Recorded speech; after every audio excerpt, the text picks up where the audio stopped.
مزید تفصیلات کے لیے آگاہی میڈیا یوٹیوب چینل کو دیکھتے رہیں۔ چینل پر نئے ہیں تو چینل کو سبسکرائب کر لیں۔ اعوذ باللہ من الشیطان الرجیم، بسم اللہ الرحمن الرحیم۔ وجعلنا بینہم وبین القری التي بارکنا فيها قرى ظاهرة وقدرنا فيها السير سيروا فيها ليالي وأياما آمنين۔ صدق اللہ العظیم۔ اللهم صل على محمد وعلى آل محمد كما صليت على إبراهيم وعلى آل إبراهيم إنك حميد مجيد۔ اللهم بارك على محمد وعلى آل محمد كما باركت على إبراهيم وعلى آل إبراهيم إنك حميد مجيد۔ 22ویں پارے کا 8واں رکوع، سورہ سبا کی آیت نمبر 18 سے درس کا آغاز ہو رہا ہے۔ پچھلی آیات میں قوم سبا کی ناشکری کا ذکر تھا کہ اللہ نے ان کو باغات دیے تھے، بہترین پھل ان کے پاس تھا اور ڈیم ان کے پاس تھا، پانی کی کمی نہیں تھی، لیکن ناشکری کی تو اللہ نے ڈیم توڑ دیا اور سیلاب آیا، جس سے باغات اجڑ گئے اور جھاڑیاں وغیرہ اگی۔ اب یہاں پر دوسری ناشکری کا ذکر ہے۔ اللہ فرماتے ہیں کہ ہم نے ان کے اور اس بستی کے جہاں ہم نے برکتیں رکھی، یعنی ملک شام، ان کے علاقے سے لے کر شام تک ہم نے روڈ کے اوپر، راستے کے اوپر بستیاں بنا دی تھیں اور منزلیں طے کر دی تھیں تاکہ وہ آرام سے رات ہو چاہے دن ہو امن کے ساتھ سفر کر سکیں۔ عموماً پہلے زمانوں میں اونٹ پہ سفر ہوتا تو 16 میل ایک دن سفر کرتے، تو اللہ نے ایسا انتظام کر رکھا تھا کہ ہر 16-17 میل کے بعد کوئی نہ کوئی گاؤں آتا، انہیں پریشانی کوئی نہ ہوتی، ہر منزل پر کوئی نہ کوئی بستی ہوتی۔ تو انہوں نے ناشکری کرتے ہوئے یوں کہا، ربنا باعد بین اسفارنا، اے اللہ مزہ نہیں آتا، ہمارا سفر کوئی لمبا کر دے۔ یعنی اب تو سفر کرتے ہیں تو آگے بستی آ جاتی ہے، ہر چیز کھانے پینے کی مل جاتی ہے، کوئی ایسا سفر ہو کہ ہم چلتے رہیں اور ہمیں پانی نہ ملے، کہیں ٹھہرنے کی جگہ نہ ملے، پھر سفر کا مزہ آئے۔ یہ انہوں نے ناشکری کر دی۔ اللہ کہتے ہیں وَظَلَمُوا أَنفُسَهُمْ، اپنے اوپر خود ظلم کیا، فَجْعَلْنَاهُمْ أَحَادِيثَ، پھر ہم نے ایسا کر دیا کہ سننے والوں کو افسانہ لگتا ہے، کہانی لگتی ہے۔ ہم نے انہیں ٹکڑوں میں تقسیم کر دیا کہ کسی کو کہیں بھیج دیا، کسی کو کہیں بھیج دیا۔ ایک جگہ پر قریب قریب رشتہ داروں کا ہونا یہ اللہ کی نعمت ہوتی ہے، لیکن دور دور بکھر جائیں تو یہ اللہ کی طرف سے آزمائش ہوتی ہے۔ تو اللہ کہتے ہیں ہم نے ان کو یوں ٹکڑوں میں تقسیم کر کے بکھیر دیا، اب وہ لمبے لمبے سفر کرتے، اب یہ پریشانی بن گئی۔ تو ناشکری کی تو اللہ نے اس کا یہ بدلہ دے دیا۔ پھر ان فی ذلک لآیات، اس واقعے میں بھی اگر کوئی غور کرے تو اللہ کی نشانیاں سمجھ میں آتی ہیں، لیکن ان کے لیے جو صبر کرنے والے اور شکر کرنے والے ہوتے ہیں۔ وَلَقَدْ صَدَّقَ عَلَيْهِمْ إِبْلِيسُ ظَنَّهُ، ابلیس یعنی شیطان کا جو دعویٰ تھا نا، وہ اس نے سچا کر دکھایا۔ اس نے کہا تھا نا کہ میں صراط مستقیم پہ بیٹھوں گا، آپ کے بندوں کو گمراہ کروں گا، تو اس نے وہ اپنا دعویٰ سچا کر دکھایا، انہیں گمراہ کر دیا۔ فَاتَّبَعُوهُ، تو یہ شیطان کے پیچھے چل پڑے۔ کچھ لوگ تھے جو ایمان والے تھے، جو ان کے پیچھے نہیں چلے شیطان کے، باقی تو شیطان کے پیچھے چلے۔ بھئی یہاں شیطان کے پیچھے چلنے کا ذکر، اوپر آ رہا ہے ناشکری کا ذکر، اور اس آیت میں آ رہا ہے کہ شیطان کے پیچھے چلے۔ آپ کو یاد ہوگا 8ویں پارے میں سورہ آراف کے دوسرے رکوع میں ہم نے پڑھا تھا کہ شیطان نے یہ چیلنج کیا تھا کہ میں آپ کے راستے پر بیٹھ کر آپ کے بندوں کو گمراہ کروں گا، آگے سے حملے کروں گا، پیچھے سے حملے کروں گا، دائیں سے حملے کروں گا، بائیں سے کروں گا، نتیجہ کیا نکلے گا؟ وَلَا تَجِدُ أَكْثَرَهُمْ شَاكِرِينَ، اے اللہ تو اکثریت کو شکر کرنے والا نہیں پائے گا، یعنی ناشکرہ پائے گا۔ اس طرف اشارہ کر کے اللہ کہہ رہے ہیں کہ دیکھ لو، شیطان نے کہا تھا کہ میں تیرے بندوں کو ناشکرہ بناؤں گا، تو ان کو ناشکرہ بنا دیا، تو اس لیے شیطان کی وہ بات سچ ثابت ہو گئی۔ وَمَا كَانَ لَهُ عَلَيْهِمْ مِنْ سُلْطَانٍ، حالانکہ شیطان کا زور ان پہ نہیں چل سکتا تھا، لیکن ہم نے دنیا والوں کو بھی تو دکھانا تھا کہ کون ہے جو آخرت پر یقین رکھتا ہے اور کون ہے جو آخرت کے بارے میں شک کرتا۔ یہ حالات اس لیے آتے ہیں کہ اس میں امتحان ہوتا ہے کہ کون اللہ کی بات ماننے والا ہے، کون شیطان کی ماننے والا ہے۔ وَرَبُّكَ عَلَىٰ كُلِّ شَيْءٍ حَفِيظٌ، تیرا رب ہر چیز پر نگران ہے۔ اللہ نے نبی علیہ السلام سے فرمایا کہ آپ ان سے کہیے ادعوا الذین زعمتم من دون اللہ، اللہ کے علاوہ جن بتوں کو تم پکارتے ہو ذرا انہیں آواز تو دو، بلاؤ انہیں۔ لا یملکون مثقال ذرۃ، وہ ایک ذرے کا بھی اختیار نہیں رکھتے۔ تمہارے جو بت ہیں نا، ایک ذرے کا بھی اختیار نہیں رکھتے، نہ آسمان میں نہ زمین میں، اور زمین و آسمان میں تمہارے بتوں کی کوئی شراکت نہیں ہے اللہ کے ساتھ کہ اللہ نے زمین و آسمان بنائے تو شاید انہوں نے بھی کوئی تعاون کیا ہو، ایسا کچھ بھی نہیں ہے۔ وَمَا لَهُ مِنْهُمْ مِنْ ظَهِيرٍ، اور ان بتوں میں سے کوئی ایسا نہیں ہے کہ اس نے اللہ کی مدد کی ہو، اللہ تو کسی کا محتاج ہی نہیں۔ تو ان بتوں کو تم اللہ کا شریک تب ٹھہراتے جب انہوں نے اللہ کی مدد کی ہوتی یا آسمان و زمین کے بنانے میں ان کا کوئی حصہ ہوتا تو بندہ کہتا کہ چلو کچھ حصہ ان کا ہے اس لیے مان لیا ان کو۔ تو اللہ کہتے ہیں یہ تو ایک ذرے کا بھی اختیار نہیں رکھتے، تو پھر انہیں رب کا شریک کیوں بناتے ہو؟ وَلَا تَنْفَعُ الشَّفَاعَةُ عِنْدَهُ، اللہ کے ہاں ان کی سفارش کام نہیں آئے گی۔ مشرک یہی کہا کرتے تھے نا کہ ہم بتوں کو سجدہ اس لیے کرتے ہیں کہ هَؤُلَاءِ شُفَعَاؤُنَا عِنْدَ اللَّهِ، کہ اللہ کے ہاں ہی ہمارے سفارشی ہیں۔ اللہ کہتے ہیں ان کی سفارش اللہ کے ہاں تمہارے حق میں کوئی کام نہیں آئے گی۔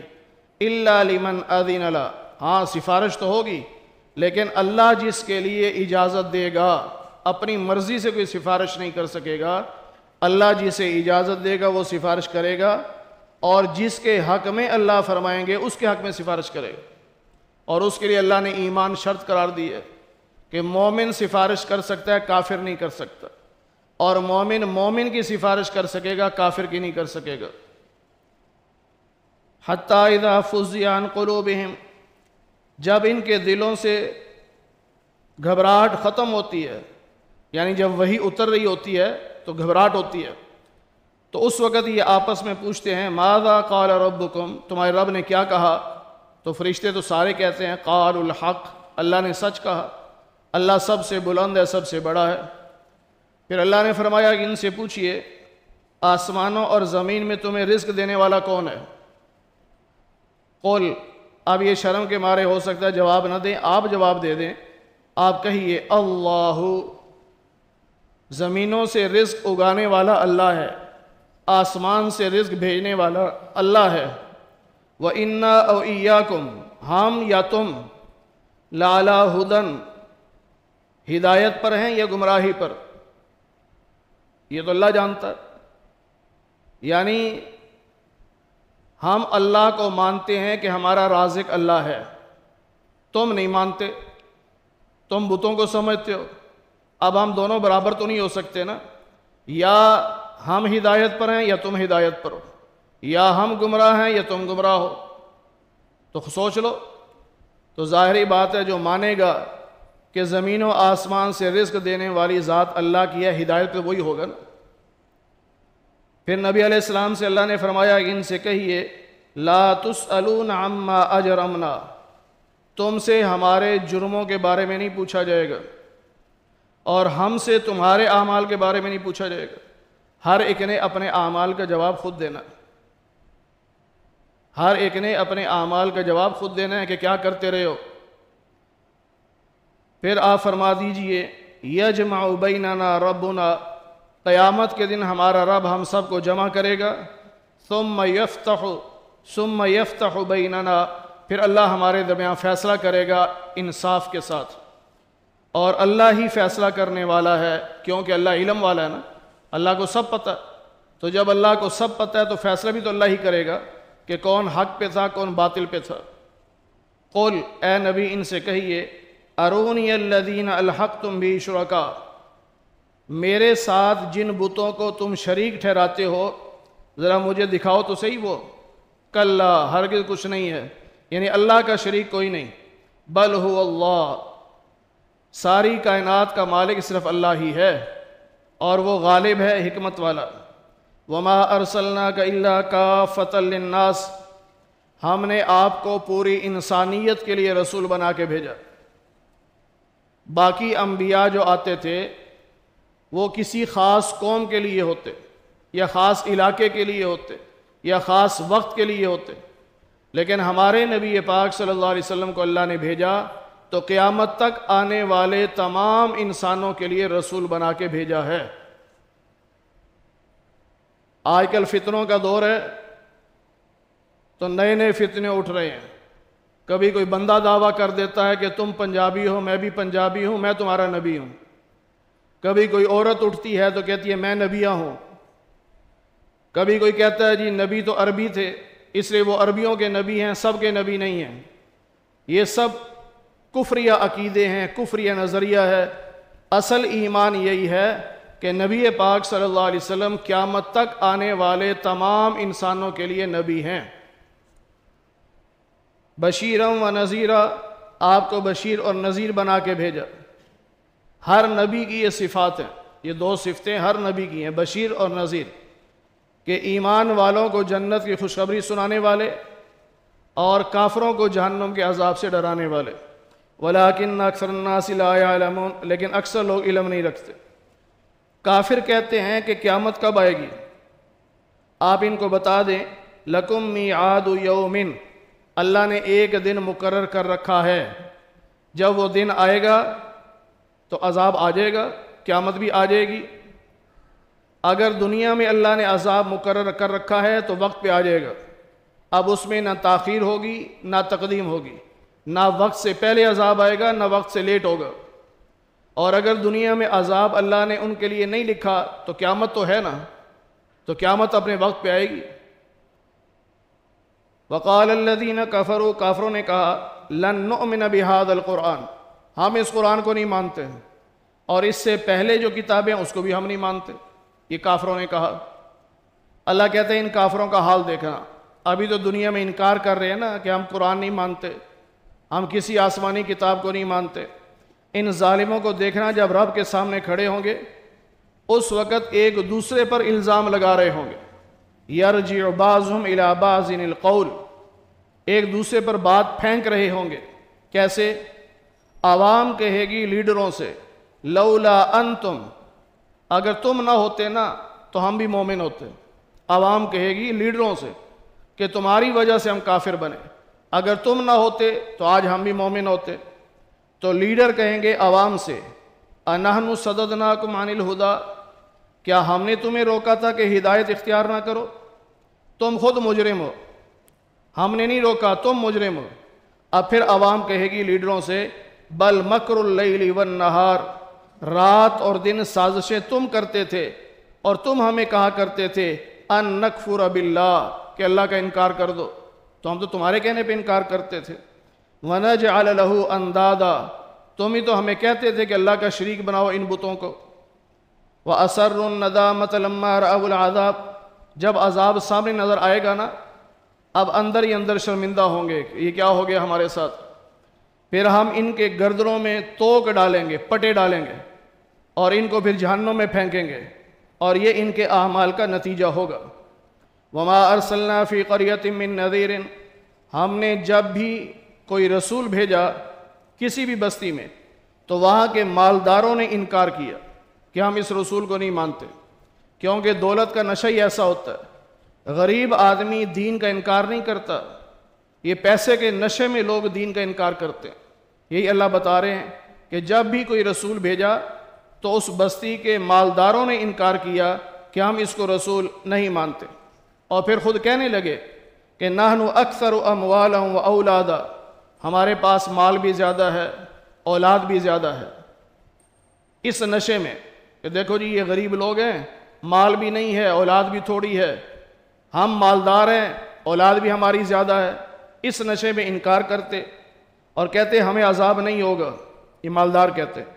اللہ نے نبی علیہ السلام سے فرمایا کہ ان کو سمجھا دو، ان ربی یبسط الرزق لمن یشاء، اللہ جس کے لیے چاہتا ہے رزق کشادہ کر دیتا ہے، دولت خوب دے دیتا ہے، اور جس کے لیے چاہتا ہے تنگ کر دیتا ہے۔ یہ اللہ کے فیصلے ہیں، لیکن لوگ سمجھتے نہیں ہیں۔ لوگ سمجھتے ہیں کہ شاید یہ ہمارا کمال ہے، میرے پاس دولت زیادہ ہے، اولاد زیادہ ہے، میرا کمال ہے۔ نہیں، اللہ کہتا ہے تمہارا کمال نہیں، یہ رب کی مرضی ہے۔ اللہ کسی کو دولت دے کے آزماتا ہے، کسی سے لے کے آزماتا ہے، کسی کو مالدار کر کے آزماتا ہے، کسی کو غریب کر کے آزماتا ہے، یہ اللہ کی طرف سے ہے۔ پھر اللہ فرماتے ہیں وما اموالکم ولا اولادکم، تمہارا مال اور تمہاری اولاد یہ رب کے قرب کا ذریعہ نہیں ہے، یہ رب کے قرب کا ذریعہ نہیں۔ جس طرح ہمارے ہاں آج کل بھی لوگ کہہ دیتے ہیں، کسی کے پاس 4 پیسے آ جائیں نا، کہتے ہیں اللہ بڑا راضی ہے اس سے، دیکھو بڑے پیسے آ گئے اس کے پاس، اللہ بڑا راضی ہے اس سے۔ بھائی پیسے کا آ جانا اللہ کی رضا کی دلیل نہیں، کسی کے پاس اولاد زیادہ ہو تو یہ اللہ کے رضا کی دلیل نہیں، بلکہ اللہ کی رضا کس کے لیے ہوگی؟ من آمنا، جو ایمان والا ہوگا، وعمل صالحا، نیک عمل کرے گا، اللہ ان کو کئی گنا اجر عطا کرے گا، اور جنت میں اللہ ان کو عالی شان بنگلے دے گا جہاں یہ بڑے امن اور سکون سے ہوں گے۔ اور جو ہماری آیات میں شکست دینے کی کوشش کرتے ہیں، دوڑتے ہیں، یعنی دین کو مٹانے کی یا دین کو شکست دینے کی کوشش کرتے ہیں، قیامت کے دن انہیں عذاب میں مبتلا کیا جائے گا۔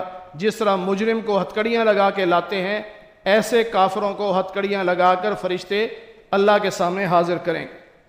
پھر فرمایا اللہ نے کہ ان کو بتا دو، پہلے بھی بات گزری، اب پھر اے نبی ان کو بتا دو، ان ربی یبسط الرزق لمن یشاء، میرا رب اپنے بندوں میں سے جس کو چاہتا ہے دولت زیادہ دیتا ہے اور جس کو چاہتا ہے کم دیتا ہے۔ لیکن آگے سن لو، وما انفقتم من شیء، تم اگر ایک ذرہ بھی رب کے نام پہ خرچ کرو گے فہو یخلفہ، اللہ اس کا بدلہ دے گا۔ دیتا اللہ ہے، اللہ کا دیا ہوا مال اللہ کے نام پہ خرچ کرو گے اللہ اور زیادہ دے گا۔ پھر فرمایا وَهُوَ خَيْرُ الرَّازِقِينَ، بہترین رازق اللہ کی ذات ہے۔ اس لیے جو کچھ بھی رب نے دیا ہے، پہلی بات تو یہ ہے کہ اپنے ذہن میں بٹھا لو یہ میرا کمال نہیں، یہ میرے اللہ کا کرم ہے۔ اور دوسرا، اللہ کا دیا ہوا مال اللہ کے نام پہ خرچ کرو، جتنی حیثیت ہے۔ یہ نہیں ہے کہ سارے ہی لاکھوں روپے خرچ کریں گے، جس کو اللہ نے کروڑوں دیا وہ لاکھوں دے، اور جس کو اللہ نے لاکھ دیے وہ ہزاروں کے حساب سے دے، جس کے پاس ہزاروں کے حساب سے ہے وہ 100 کے حساب سے دے۔ ہر آدمی اپنی حیثیت کے مطابق رب کے نام پہ خرچ کرے، اور یہ ذہن میں بٹھا لے کہ اللہ اس کا بدلہ ضرور دے گا۔ کب دے گا یہ اللہ کو پتہ ہے۔ بعض دفعہ انسان آج خرچ کرتا ہے اور شام کو اللہ اس کا بدلہ دے دیتا ہے، بعض دفعہ ابھی نہیں دیتا، کسی ایسی مشکل میں بندہ پھنسا ہوتا ہے، وہاں رب اس کے ساتھ کہیں سے ایسا تعاون کرواتا ہے کہ بندے کا خواب و خیال بھی نہیں ہوتا۔ وَمَن يَتَّقِ اللَّهَ يَجْعَل لَّهُ مَخْرَجًا وَيَرْزُقْهُ مِنْ حَيْثُ لَا يَحْتَسِبُ، جو تقوی اختیار کرتا ہے اللہ اسے ایسی جگہ سے رزق دیتا ہے جہاں سے وہ سوچ بھی نہیں سکتا۔ تو اس لیے اللہ کے نام پہ خرچ کرنے کا مزاج بناؤ، کیونکہ عذابوں کو، مصیبتوں کو ٹالنے والی جو چیز ہے نا وہ صدقہ ہے، اللہ اس پہ بہت خوش ہوتا ہے۔ وہ نمازی جو بڑے نفل پڑھتا ہے، فجر کے بعد بیٹھا ہے، اشراق پڑھ رہا ہے، چاش پڑھ رہا ہے، پھر عوام بھی پڑھ رہا ہے، تہجد بھی پڑھ رہا ہے، لیکن اللہ کے نام پہ خرچ نہیں کرتا۔ اور ایک وہ آدمی ہے جو نماز پڑھتا ہے، چلا جاتا ہے، نفل شفل زیادہ نہیں پڑھتا، لیکن اللہ کی مخلوق پہ پیسہ خرچ کرتا ہے۔ اللہ کو یہ سخی پسند ہے جو پیسہ خرچ کرتا، یہ اللہ کو پسند۔ اس لیے ہمیں چاہیے کہ ہم سخاوت سے کام لیں، اللہ کا دیا ہوا مال اللہ کی مخلوق پہ خرچ کرنے والے بنے۔ اللہ تعالی ہمیں قرآن کریم کی صحیح سمجھ نصیب ہو۔ الحمدللہ رب العالمین والعاقبۃ للمتقین والصلاة والسلام علی سید الانبیاء والمرسلین وعلی آلہ واصحابہ اجمعین۔ اے اللہ ہم سب کے صغیرہ کبیرہ گناہوں کو معاف فرما۔ اے اللہ درس قرآن کو اپنی بارگاہ میں قبول فرما۔ اے اللہ بیماروں کو صحت کاملہ نصیب فرما۔ خصوصاً آپ کی مسجد کے خادم قاری ابراہیم صاحب بیمار ہیں، دعا فرمائیں اللہ صحت کاملہ نصیب فرمائے۔ اے اللہ جتنے مسلمان بے روزگار ہیں سب کو حلال رزق نصیب فرما۔ اے اللہ جتنے مسلمان دنیا سے جا چکے سب کی مغفرت فرما دے۔ اے اللہ جس طرح آج ہم آپ کے گھر میں آپ کے قرآن کے نام پر اکٹھے ہیں، اے اللہ ہم سب کو جنت میں بھی اکٹھا فرما دے۔ اے اللہ محض اپنے فضل و کرم سے حضور نبی پاک صلی اللہ علیہ وسلم کے صدقے سے ہماری دعاؤں کو قبول فرما لے۔ وصلی اللہ علی النبی الکریم برحمتک یا ارحم الراحمین۔